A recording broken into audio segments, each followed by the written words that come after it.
Vous êtes tellement nombreux à nous regarder de partout en ces nets moments, très chers amis, très chers internautes. Vous êtes sur Top Max Télévision. Abonnez-vous, likez, partagez et commentez cette émission. Mesdames, Mesdemoiselles, Messieurs, l'actualité reste dominée par ce qui se passe à l'heure actuelle à Kinshasa, dans notre capitale, la capitale de la République démocratique du Congo, précisément dans ma campagne, ici à Maramezo Salama. Oyo Bongo, Moko, il y a artiste congolais, musicien renommé, na Kombo a fait Gola, a perdu son petit frère Guy Digital Gola. Depuis avant-hier, depuis je crois aujourd'hui c'est le 20, depuis le 18 qu'il a rendu l'âme à 2h du matin, mais ça fait pas mal de bruit dans le toit, tout le monde en parle. Par conséquent, très cher ami, marambo eza spirituel, balukaka bae spirituel. Marambo eza spirituel, balukaka bae spirituel, j'ai dit bien. Parce que Guy a lobi marambo mususu comment on appelle ça, naba audio naye. Certaines personnes aussi peuvent prendre l'icolo, mais bateau baza spirituel va comprendre facilement. C'est ça, Maramonina Loba. Je suis avec le prophète Grévis. C'est avec lui qu'on va essayer de parler par rapport à ce qui se passe, par rapport à l'actualité. C'est un homme dédié. Il a vraiment contre côté dans ma actualité. Côté plus dans ma il y a musicien. Vu qu'il a été il a été prévenu avant même de quoi Koufa Nanzambe yango aloba ki ifa aloba makambo yo parce que omoni soki liwa ya moto moko aza renommé ezolinge koma nzamba la kisaka bato tantôt d'une manière tantôt d'une autre. Mais dis-toi, si nous sommes de même langage avec toi, la pause de vie, permets-moi de parler avec mon invité. Merci beaucoup à Anthony Mofassa qui est à l'assistance. Aussi à Diemundip Samundiri à la réalisation, mon ami. Melguin-toi, permets-moi. Voilà, merci beaucoup. Prophète Grévis et Ratakati. Bonjour. Bonjour, Papa Yams. Merci beaucoup. Toyambi Yolokwa Moto Nanzambe. Na Ndaku Nabiso Top Max Télévision. C'est pour la première fois. Merci d'accepter notre invitation. Tant que mon émission en place, mon sous tobaki to lukayo to mega solo là parce que to solo là magambo yo ya magambo nzambe bino ba ministre ya kolo bozana ba directif o nzamba la kisaka bino puis nzamba pesa rabino yango la ngaki na yamba yo to solo là. To ba d'émission, c'est pas un problème. Voilà. Je suis avec le prophète Grévis, c'est avec lui qu'on va commencer cette émission, très cher ami. Notre mission est bel et bien commencée. Prophète Grévis. L'actualité reste dominée.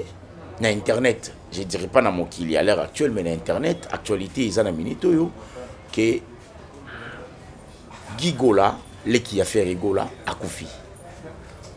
Est-ce que vous avez dit qui a fait Gola à Koufi? Bon, non, on a Sambela, parce que ça. Bible partout, tout le évangile de Dieu. Voilà. Non, ça, tout ça, l'analyse, mais nous avons prêché l'évangile. Très bien. Directement, si on peut prier. Merci, je vous en prie. Seigneur, merci pour la grâce faveur. Au salibiso, il y a comme moi, on a l'élo. Pour la corbanatina par nayo. La Bible dit, vous connaîtrez la vérité. La vérité vous affranchira. Amen. Et mission, et même ma délivrance, n'a de quoi, ça n'a problème. O abota kate abota. O abala kate abala. Ça n'a problème, mokanda, pese mokanda. Na kombo, na Yesu. Amen. Amen. Notre émission est bandi. L'émission est bandi. C'est ça. Na revenu dans mon tour dans la tout à l'heure. Les qui a fait Ebola à Koufi. Total, il y a une mission, mi balé, pour le beli makambwango, les tobagito lukaope. Ndekwa sali, il a eu 8 mois na malade. À Koufagi le 18, à 2h du matin. On tourne dans l'angé Zaboy. Ndekwa Koukio ya epa ya Nzambe. À travers ces hommes dédiés, 6 églises en passant l'ékio abimina l'ékio abimina l'ékio abimina oyo. Après, et comme ça y est place à commis lelo à Koufa. To bande konde ba opé cette information mabe. Parce que mon qu'on bien assemblé qui mais esprit de mort za kaka. Et gizo kuna ba assemblé qui mais esprit de mort za kaka. Et gizo kuna ba assemblé qui mais esprit de mort za kaka. Bande ko ba obi ye mo nde ko lobi faire mutalia ki. Ferre Moutali nga menacé aliayi. Lelo yo le monde actuel parle que Ferre Moutali. Ferre azana makasi ko les serviteurs dédiés sur le plan spirituel. Merci beaucoup pour la question Tuninga. J'espère que c'est un peu mon moulaï. Mais motu les zakara na ibandilia wakaka. Nyo sa bagi za explication. Donc c'est pas un problème. Nazo expliquer parce que awa tolo bela sur la spiritualité, la physique. Parce que na kata spiritualité, et ça spirituel ndé et dominaka physique. Lelo na monde entier place toza awa.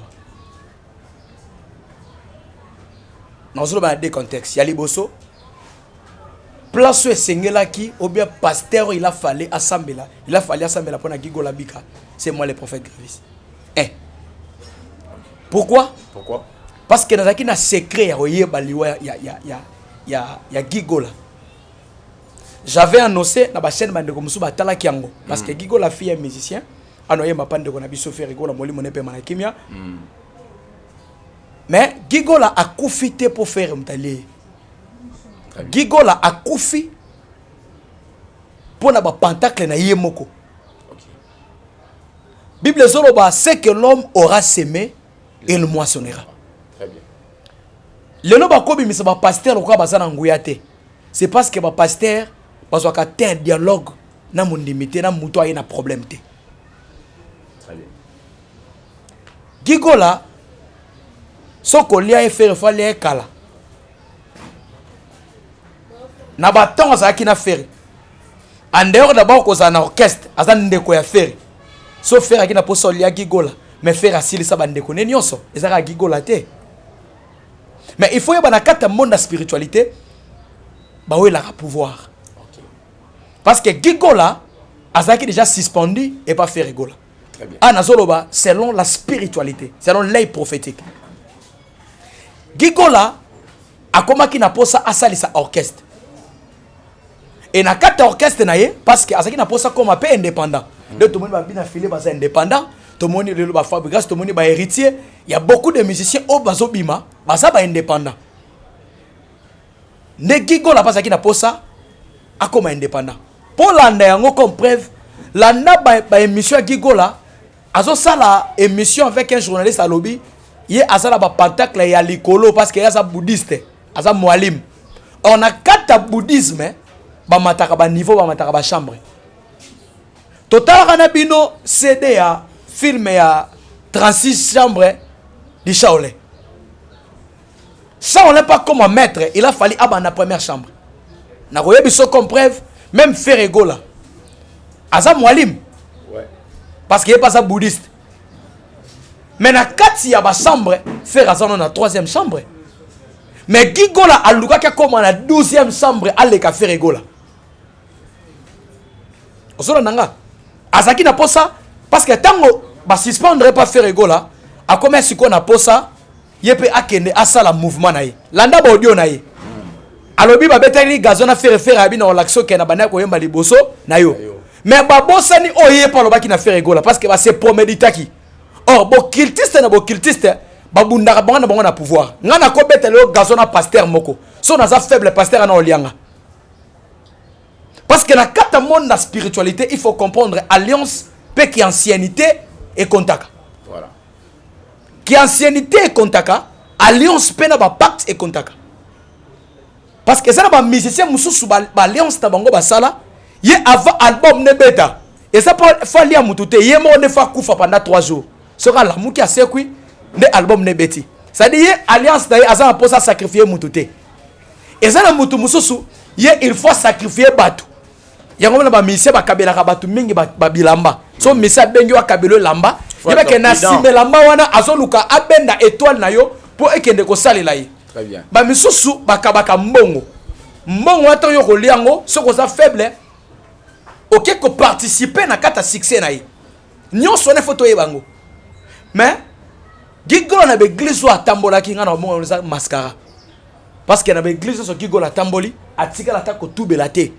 Parce que Gigola yemoka bimisa na maloba na ye na munoko na ye aza muto ba pentacle a se comparer ko na akufa na yango c'est-à-dire yango nde bomi ye oyo tolobaka yango nde komela kabiso alabaki na okufa na ba pentacle, c'est-à-dire ba pentacle so boza na vidéo botsa ba vidéo oyebo alobi mais na ba église de so atamboli une église mon côté ba bimisi place au gigola kene ko sala confession papa o gigola bande ko loba papa yams en tout cas ngali na zabwe na zaki mutu bwe na côté ke basinini boye eloke bomi gigola eza condition oyo ba pesa kiye pour amata na 12e chambre parce que 12e chambre na kata 12e chambre alinga ki a dominé même likolo ya ndeko faire egola nde ba ko yebisa ye secret ba pesa kiye il faut abimakana ba sirène na cimetière wanagi oui très bien bikila kila ebo makabatu moi j'ai fait na sala délivrance ande komoko lelo biso na rapport na panzate ouais mais eza na makamususu il faut prophète a révéler yango c'est ça pour muta yebango il faut prophète aloba parce que akufa tiki biso na suspense muta yebelo akufa na zate atiki pe le loba sukate très bien mais na badira bat balobi ke faire muta bomaye pour faire a réussir na concert na ye or lukuta na oyebisa yo Bible solo ba l'homme aura pour ennemi les gens de sa propre maison. Donc les gens de sa propre famille. C'est-à-dire ne connaît pas quoi ça la ennemi là. Concert on de quoi so linga beta. Et ça concert historique ya vie na ye. Mais ba combattre ba sono bata musika te bato baza proche na ye. Très bien. Na oyebiso lelo comme prophète de Dieu. Avant concert, so faire aux la prudente. Toyoka faire rigola kufi. Gardez vidéo na lobino lelo. Gardez yango. Je parle comme un prophète. So aux la prudente. Même à mon ça la mabwe. Ba ke no luke siko na mulili. Ba luka ba pese punition parce que na kata monde de spiritualité ba punira mutu. Dieu a punira Satan, a pesa Satan na punition. Et punition est préparé nini enfer. Enfer et sa punition aux Zambé a préparé pour nani Lucifer. C'est-à-dire ça peine ba prison. Faire ba koluka ba combattre cancer na ye ba yate. Ouais. Ozo nanga. Mais ba bosani mutakufi par rapport ya ba recherche na ye moko. Na ba makambo ye moko asobimisa. Ba pesi condition ko quitter ndeke sa nini eshitise. Siko basala nzambe o il a fallu ba sambela pona gigola. Bazanga ki eloko ma benyango sagesse prophétique na kata sagesse ministérielle. Basala kanini. Quand quelqu'un a na casa na problème. Ozomo no boko te il ko mutu te. Il faut savoir mutoyo problème na ye source dans uti wapi. Nzambe pa beta kabato. Nzambe pa blakela kabato. Nzambe ko beta mutu pa kufi. Il y a des esprits de mort de Dieu, il y a des malédictions aussi de Dieu zali. Ceux qui baeli au sambe la pona mutu ngo Paul azoloba. Bogo eli sakate ko tsam mutu loboko na mutu. Baeli au kamba mo tselo loboko na mutu. Te. Tu dois savoir c'est quel esprit. Esprit otungisa ndeko papa. Souvenez-vous na kata Bible. Ouais. Baeli ya sumo na moko azalaka na molimo ya malada ndeke. Papa na yena ba potre ba bondeli pona mwana wa bikite. Papa na ye pa Yesu lobi Yesu na ye laki ba disciple na yo. Na ye laki bango mwana awa. Banda tongo tisiko ba kokite. Yesu abengani esprit. Tangu Yesu abengani esprit ba kei. Ba ko tuna Yesu lobi te certains esprits bi makana ba jeûne et prière. C'est-à-dire na kata spiritualité ezaka na niveau. Parce que niveau ya gigola, il a fallu les prophètes grévistes ba délivrer gigola. Très bien. Je vous dis la vérité. Très bien. Il y a des gens na kata domaine la spiritualité et c'est là bas niveau. Yo niveau no musoza peut-être yo te anokaka. Les loba ya baraté pasteur mouné n'est pas ali mouné n'est pas la tifeste. Mais on reconnaît un vrai serviteur de Dieu, c'est lui qui crée l'Éternel et c'est lui qui fait la volonté de Dieu. Très bien. Mais parmi ces gens, pour ne pas citer les noms de gens ici, j'ai pas vu quelqu'un qui a s'appelé Saramouté Manzambe. Parce que la Bible dit tout ce que vous demanderez en priant. Tout ce que vous demanderez en priant, croyez l'avoir ici, vous la verrez s'accomplir. Basenga qui peut prier, mais pourquoi ne pas bikité? Il y a une place où la question lobby, c'est que fait rigoler l'équipe pasteur en Angouya. Parce que le pasteur ont prié. Ce que c'est que fait rigoler mtalinga qui a l'équipe sa gigola. Gigola kimi na makolo nzambe. Il faut bika fa ende faire akufa. Mais faire akufa c'était pourquoi? Donc, et ça archi faux au balobi que fait mtali, ça dit akufi yemoko na ba recherche na ba pentacle na ye de bomi. Et le pasteur ba wonde ki ponaye, bazala ki na façon té. Il manquait la sagesse prophétique, la sagesse na kata domaine à ministère papa. Bayebaka muto na sagesse etera muto sali 20 ans de ministère. C'est quelqu'un qui attend Dieu qui est oyo 45 mais très bien. Très bien prophète. Tango biloko na sama na kata mboka na biso. Na kwa noso si koloba. Et un artiste comédien moko akufa. Un artiste, je vous dis.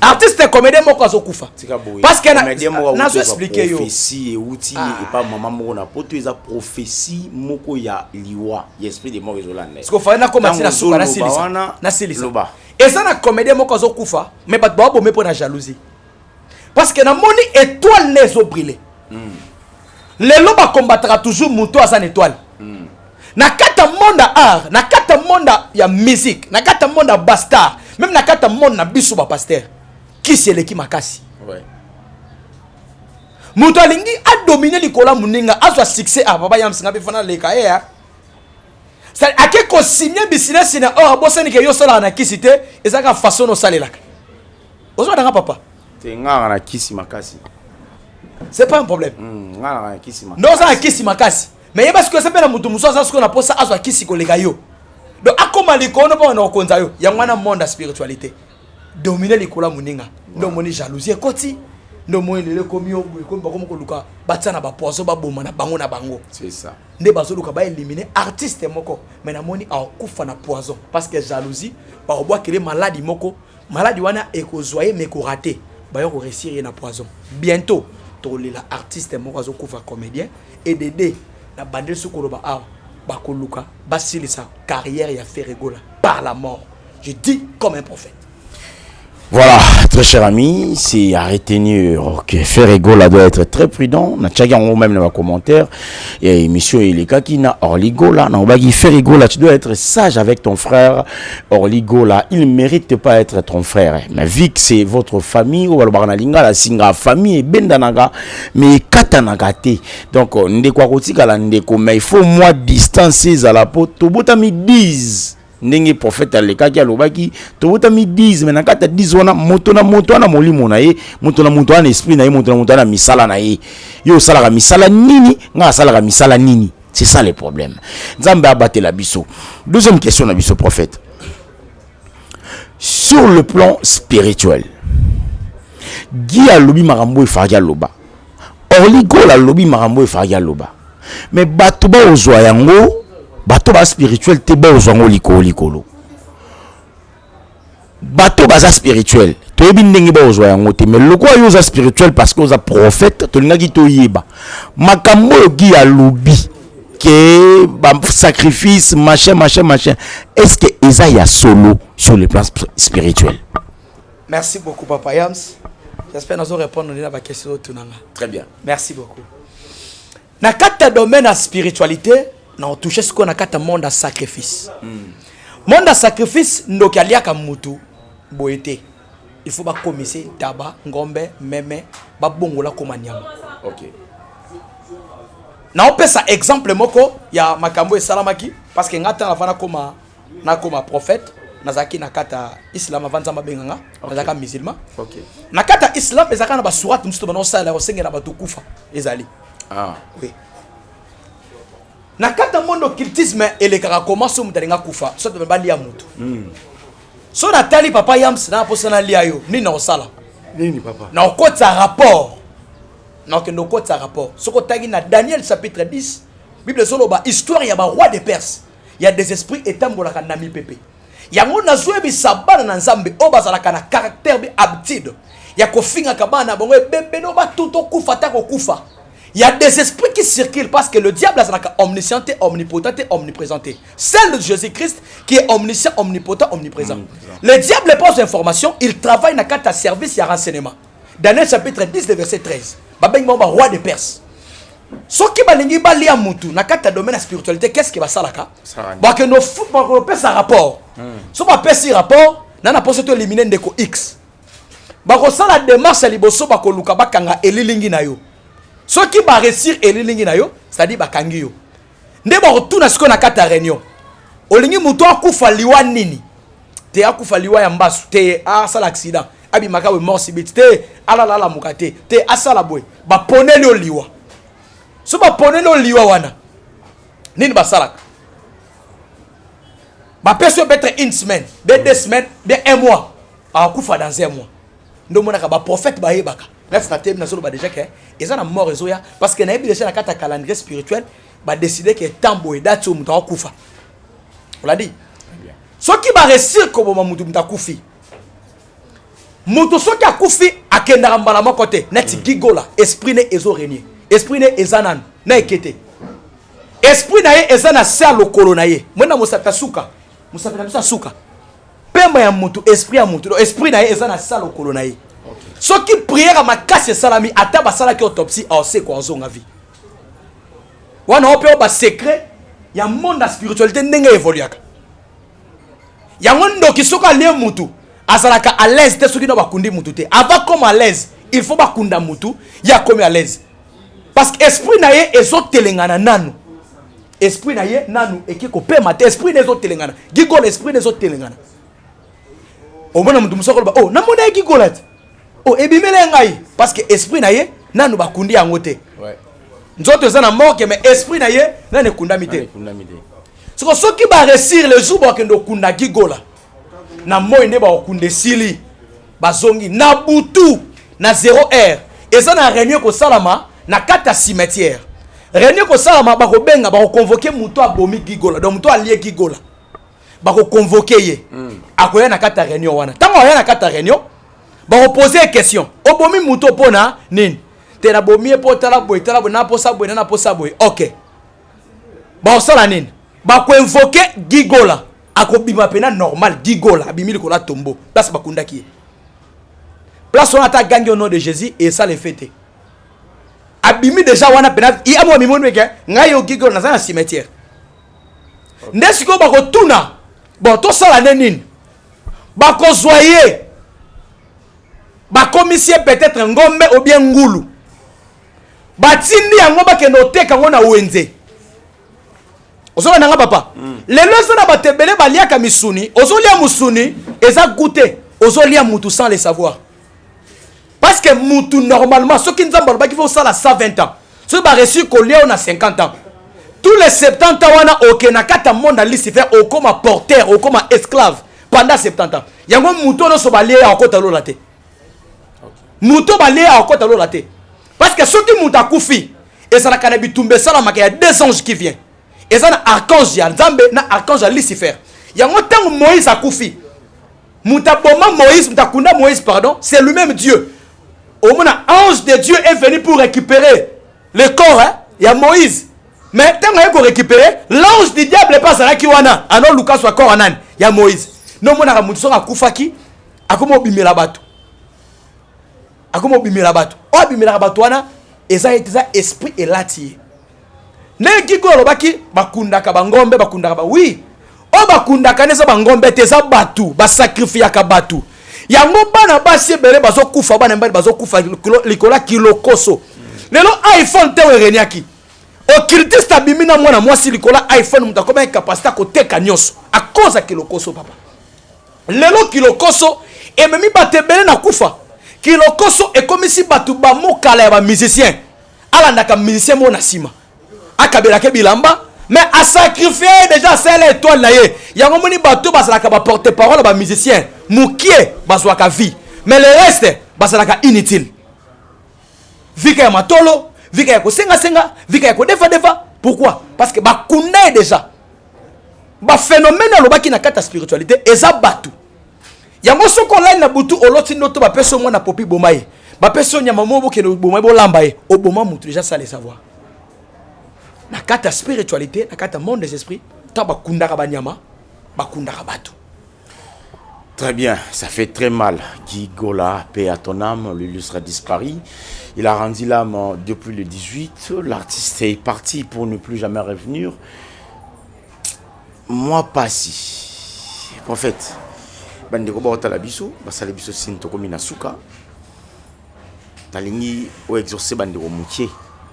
Ba o bazo occasion otala biso. On peut s'en numéro à téléphone. On peut s'absenter en exhortation. Parce que mon qu'il est baby moto mabe moto malamu azali sauter même ndeko na yo akoki osala o mabe c'est ça en tout cas exhorter bisonana zamba pambola bino eza les prophètes Grevis et Rataraté oza partout Hollande émission oyo osala ba problème oyo ozo ba te osala nini na famille na bino makambo etambolaka te Bible zolo bana Jacques quelqu'un parmi vous est-il dans la souffrance qu'il prie balobi moko kati na bino azomona makambo zo tambola te akanga maboko te ayemba pete mais assemble la Nzambe contactez les prophète gréviste na plus 243 89 62 55 846 plus 243 89 62 55 846 makambo elekeli yo elekeli nzambe te. Ce côté qui na Luc chapitre 1er le verset 37 Bible zoloba car il y a rien eza eloko moko te eza impossible pa na nzambe. Oza stérile bando bota bano makambo esimbaka te obota bana balobaka te oza obota bana bakizengi ba mongol yo papa kitoko mama kitoko me bano bota ba prono bimisa baza te na sens te obota bana étoile yeba na kate oza wa solo na nzoto mama obimaka solo tina sexe na yo ndongo za ozolandanga papa sexe comme mukuse makambo etambola kate nzamba zo yebisa Moïse j'ai vu la souffrance de mon peuple qui est en Égypte j'ai attendu leur cri et je me suis descendu pour la délivrer nzamba moni kolela na yo nzamba moni façon zonyo kwama nzamba tindinga prophète gréviste na leka à travers cette chaîne pour vous annoncer l'évangile de Dieu ceux qui osa touché osa na posa o mekanzama prophète gréviste benga prophète gréviste et bénisse. Mon téléphone.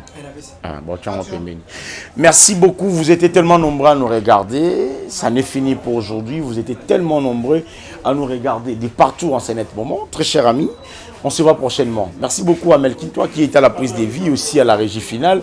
Un grand merci à Anthony Mofassa qui était juste à côté pour assister. Un grand merci à Bandeko tout Azul Bakwa Rolanda Bisso. On se voit prochainement. Merci beaucoup à mon ami Dada Laini Kandakanda. Un grand merci à Bandeko tout Azul Bakwa Rolanda Bisso. Tozana Atiti Damatanga. Guy Gola s'est rendu depuis le 18. Aujourd'hui, on nous informe que le vieux Mousselou, artiste et comédien, ne plus akufi moli moni pepe manakimia tokutana mbala sima soki nzamba zongite liwa ekozala tobongola mitema tozala vrai. Au revoir.